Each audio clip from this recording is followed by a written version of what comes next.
أعوذ بالله من الشيطان الرجيم بسم الله الرحمن الرحيم حتى إذا استيأس الرسل وظنوا أنهم قد كذبوا جاءهم نصرنا فنجي من نشاء ولا يرد بأسنا عن القوم المجرمين لقد كان في قصصهم عبرة لأولي الألباب ما كان حديثا يفترى ولكن تصديق الذي بين يديه وتفصيل كل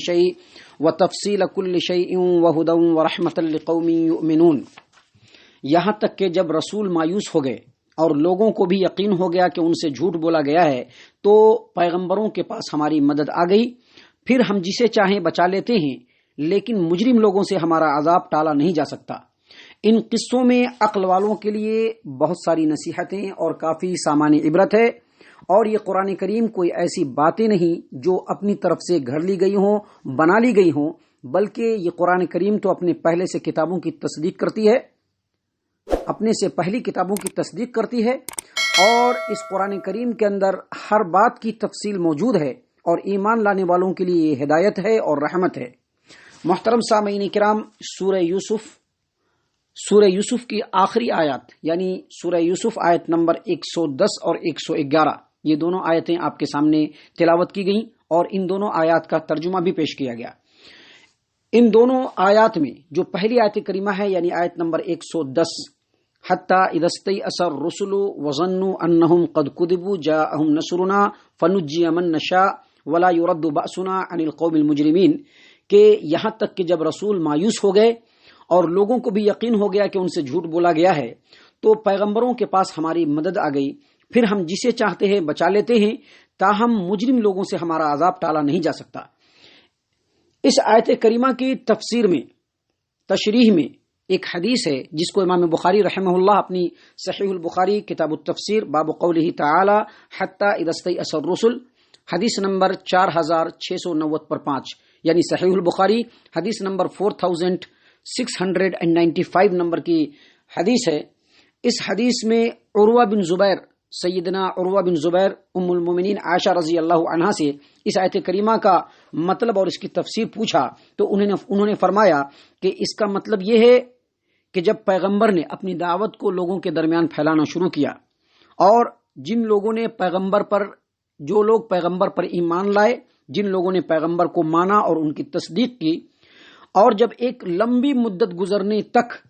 ان ایمان والوں پر اللہ تبارک و تعالیٰ کی آزمائشیں اور مصیبتیں نازل ہوتی رہی اور اللہ تبارک و تعالیٰ کی مدد آنے میں دیر ہو گئی، اور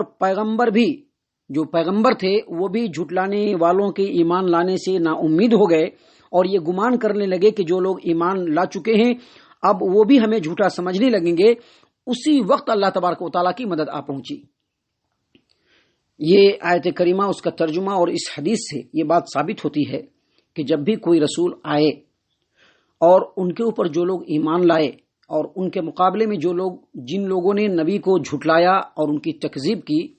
تو اللہ تبارک و تعالیٰ نے ایک مدت تک کے لیے ان کو مہلت دیا، اور جب تک مہلت ملی اس مہلت میں اگر انہوں نے اپنے آپ کو سدھارا نہیں، نبی کے رستے پر چلایا نہیں، تو اللہ تبارک و تعالیٰ کے گرفت میں وہ لوگ آ گئے اور اللہ تبارک و تعالیٰ نے اپنا عذاب بھیج کر کے ان لوگوں کے نام و نشان کو اس روئے زمین سے مٹا دیا۔ اس آیت کریمہ میں جو ابھی آپ کے سامنے پیش کی گئی، اللہ تبارک و تعالیٰ کے قانون امہال، جس کو مہلت دینے کا قانون کہتے ہیں، اس پر روشنی پڑتی ہے۔ یعنی کبھی کبھی ایسا ہوا کہ رسولوں نے یہ سمجھ لیا کہ اب جن لوگوں کو ایمان لانا تھا وہ لا چکے، اور اللہ تبارک و تعالیٰ کا فیصلہ اب آ جانا چاہیے، پھر بھی اللہ تبارک و تعالیٰ کا فیصلہ نہ آیا، عذاب الہی نہ آیا جس کا رسولوں کی زبان سے وعدہ دیا گیا تھا، اور جو لوگ ایمان لائے تھے وہ منکرین حق کے ظلم و ستم کو برداشت کر رہے تھے، جن لوگوں نے حق کا انکار کیا ان کے ظلم و ستم کو برداشت کر رہے تھے، اور ان سے جو فتح و نصرت کا وعدہ کیا جا رہا تھا وہ ابھی تک پورا نہیں ہو رہا تھا، اور دوسری طرف جو منکرین حق تھے ان کو یقین ہو گیا کہ نبیوں نے جو عذاب کا وعدہ کیا ہے یہ سب ڈھکوسلا ہے، لہذا ایمان لانے والے بھی یہ سمجھنے لگے کہ ان پیغمبروں نے ہمارے ساتھ کہیں جھوٹ تو نہیں بولا، یا ایسے وعدے جو کیے ہیں کہیں وہ جھوٹے ثابت نہ ہو جائیں۔ ایسے مایوس کن حالات میں بعض دفعہ پیغمبر کے پائے سے بات قدمی میں بھی ڈگمگاہٹ پیدا ہو جاتی ہے اور اس وقت لغزش آنے لگی، جیسا کہ سورۃ البقرہ آیت نمبر 214 میں اللہ تبارک و تعالیٰ نے واضح طور پر کہا ہے وَزُلْزِلُوا، وہ لوگ مصیبتوں میں ہلا دیے گئے، حتی یقول الرسول والذین آمنوا معہ متی نصر اللہ الا ان نصر اللہ قریب، یعنی یہاں تک کہ وہ لوگ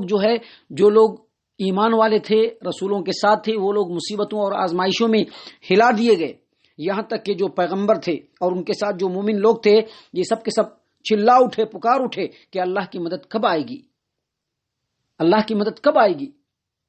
تو اللہ تبارک و تعالیٰ نے ان لوگوں کو کہا کہ الا ان نصر اللہ قریب، دیکھو بے شک اللہ کی مدد جو ہے بالکل قریب ہی آیا چاہتی ہے، بس آنے ہی والی ہے۔ تو جب اس طرح کے مایوس کن حالات ہوتے ہیں، پیغمبر بھی بالکل ڈگمگائے گئے ہوتے ہیں، جو ایمان والے ہوتے ہیں ان کے دلوں میں بھی مختلف قسم کے گمان آنے لگتے ہیں کہ کہیں ایسا نہیں، کہیں ایسا تو نہیں کہ نبی نے جھوٹ بولا، کہیں ایسا تو نہیں کہ جو وعدے کیے گئے ہیں وہ جھوٹے ثابت ہو جائیں۔ بالکل ایسے مایوس کن حالات میں اللہ تبارک و تعالیٰ کا عذاب آ جاتا ہے اور پھر وہ مؤخر نہیں ہوتا، اور ایسے حالات میں جو ایمان والے ہیں ان کے بچنے کی کوئی نہ کوئی راہ اللہ تبارک و تعالیٰ نکال دیتا ہے، اور جو ایمان والے نہیں ہوتے ہیں جن کے اوپر عذاب ہوتا ہے اور جو لوگ مجرمین ہوتے ہیں ان کے اوپر سے اللہ تبارک و تعالیٰ کا عذاب قطعی طور پر نہیں ٹل سکتا۔ اسی بات کو اللہ تبارک و تعالیٰ نے یہاں پر بیان کیا کہ حتی اذا استیأس الرسل وظنوا انہم قد کذبوا جاءہم نصرنا فنجی من نشاء ولا يرد بأسنا عن القوم المجرمین، یعنی پہلے پیغمبروں کے ساتھ بھی یہی کچھ ہوتا رہا ہے محمد صلی اللہ علیہ وسلم، یہاں تک کہ جب رسول مایوس ہو گئے اور لوگوں کو بھی یقین ہو گیا کہ ان سے جھوٹ بولا گیا ہے، تو اسی وقت پیغمبروں کے پاس ہماری مدد آ گئی، اور اس حالت میں ہم جسے چاہتے ہیں بچا لیتے ہیں۔ لیکن جو مجرمین ہوتے ہیں، جو اللہ تبارک و تعالیٰ کے آیات کا انکار کرنے والے ہوتے ہیں، جو رسولوں کو جھٹلانے والے ہوتے ہیں، ایسے لوگوں سے اللہ تبارک و تعالیٰ کا عذاب کبھی بھی نہیں ٹالا جا سکتا۔ اس کے بعد اگلی آیت کریمہ میں اللہ تبارک و تعالیٰ فرماتے ہیں لقد كان في قصصهم عبرة لأولي الألباب ما كان حديثا يفترى ولكن تصديق الذي بين يديه وتفصيل كل شيء وهدى ورحمة لقوم يؤمنون، یعنی یہ جو قصے